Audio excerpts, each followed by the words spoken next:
Hey, what's up, guys? I'm coming. I'm coming. Almost there. Almost there. Hey, what's up, peeps? Can't believe it.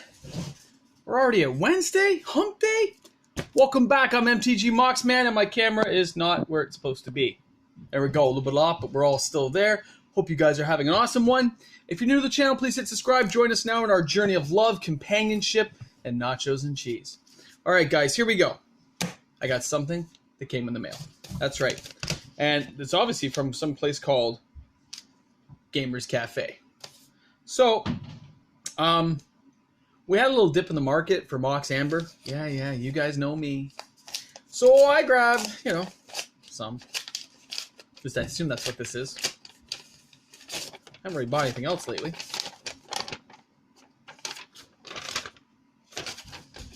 And it says, glad to see it's, well, it's not in a, what do you call the tight sleeve, but it's okay. You can see there. Hold on. Just gonna.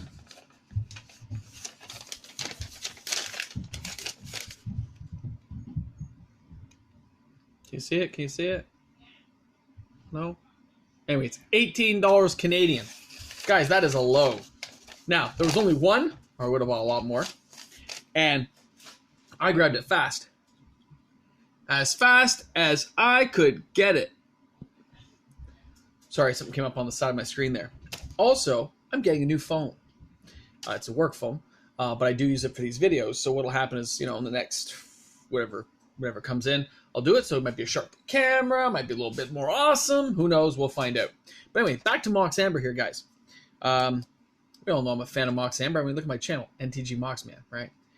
So what I wanted to say was, there was a time when I was buying these for $5.23 was the low. The lowest I ever paid was $5.23 without coupons or eBay stuff. Sorry, I gotta reach over here for 1 second. I obviously didn't plan this one out as well as I would have liked, so just bear with me. Because whenever as you guys know, whenever I get new ones, I inspect it. Always inspect your cards.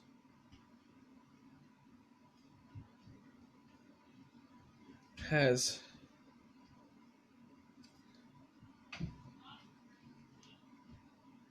has a nick, actually. I don't think you guys will be able to see it. See it right there? Right there. So, I'll have to review what this guy said in his paperwork. But if this one says near mint, hate to tell you, woo! He didn't say near mint. Now, to be honest, guys, guess what? Normally when cards are not near mint, they don't go directly into a binder. But this one's pretty darn close. So, I'll let it slide this one time. Actually, it'll go in with a little note saying there's a nick. Because, just in case I ever sell or anything comes up. Now, what I wanted to say was, that was the lowest that I ever paid. But it's funny now how I consider $18 Canadian a pretty good deal for a Mox Amber. Which is kind of funny, because considering where I was and where we've bought from and where some of us here have been paying, it is quite amusing to see that level of growth has happened in this card. And that's just very amusing to me. I gotta find an empty page here. Hold on. Yeah, go right there. So we're put away. We're happy. So I just thought I would mention that. It's funny how these cards go sometimes. And in this case, Mox Amber just seemed to have that little bit of a, huh? Really? That kind of moment, right? So that said, when we look at these cards and you look at the old prices versus a new price, what you remember paying versus what a card costs. Let me pull out a couple of the old bad boys here. I don't have to go this far back, but here, let's just jump in for a second. Let's just go to Library of Alexandria. Okay, Library of Alexandria, this particular one, it's got some wear, moderately played. Okay. I got this not from a pack. I know it was a trade, not from a pack. But I remember paying, I think, $30. Okay.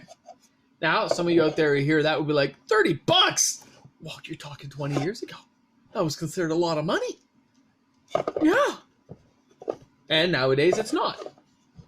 It's the same as when you look at my Moxes and stuff. Most of those Mox, most I paid was like $200, right? And I figured I was working full time, I could afford it. So when you look at that and you go, wow. So when you look at these cards, in this case, Tristan, you were asking about this. I believe it was Tristan.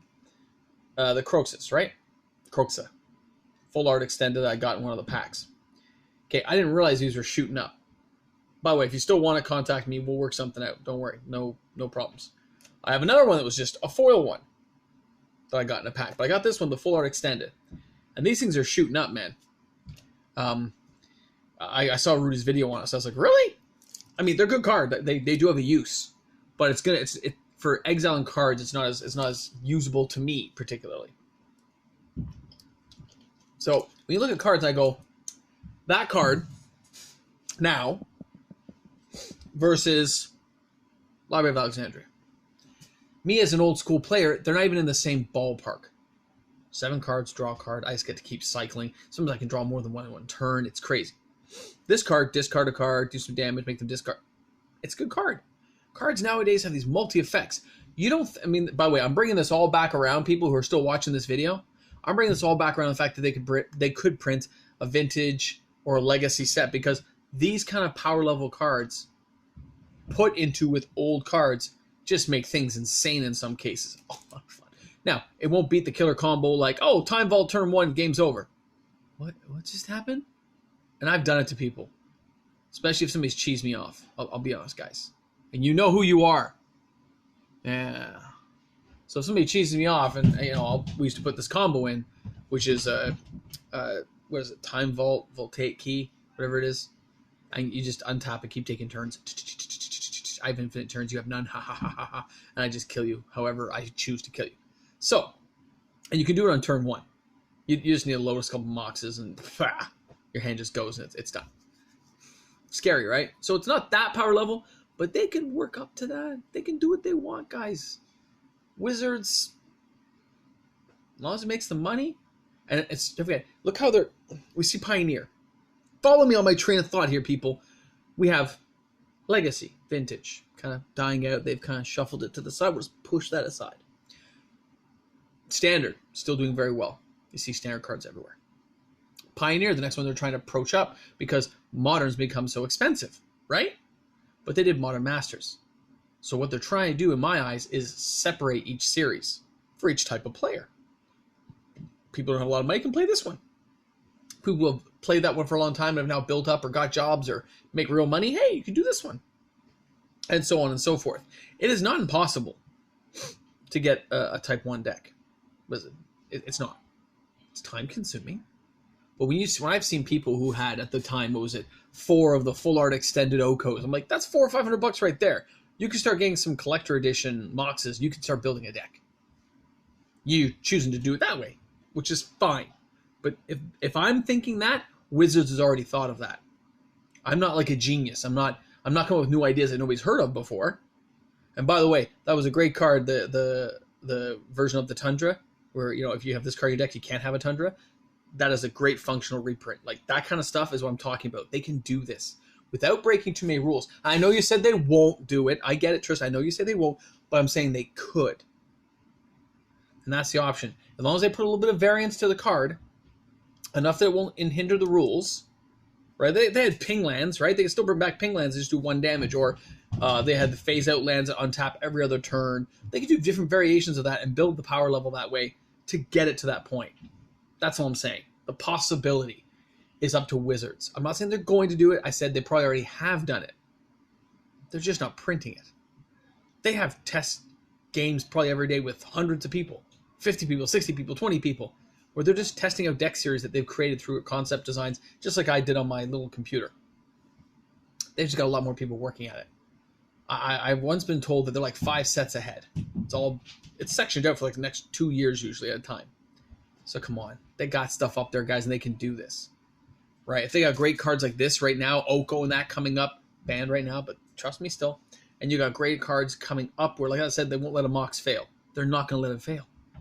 Have you seen some of the legendary cards that had these little 3 casting cost guys that actually have decent levels of power? Like, you're getting pretty good. As soon as you get that 1 and 2 casting cost guys that have an okay power, now we're talking. You put a 1 casting cost planeswalker out, even if it's a horrible planeswalker, but a 1 casting cost, we're in a different ball game, people. And it could be coming very soon to a theater near you. Anyway, thanks a lot for tuning in. This is MTG Moxman. Thank you for joining my conspiracy theory conversations, because I don't know, it's just a little bit of a rant this week. I don't know, my mind's been working overtime, as it were. All right, thanks again for tuning in. If you're new to the channel, again, please hit subscribe. Thanks so much to my regular viewers. If you haven't watched them before, you can watch MTG Revealed. You can watch Pause. They're awesome guys, man. They got some good stuff out there. Thanks a lot for tuning in, guys. All the best to everyone. Rock on. What do I do now? Where am I going? Where? Up? Where? Oh, you're still there. Ah!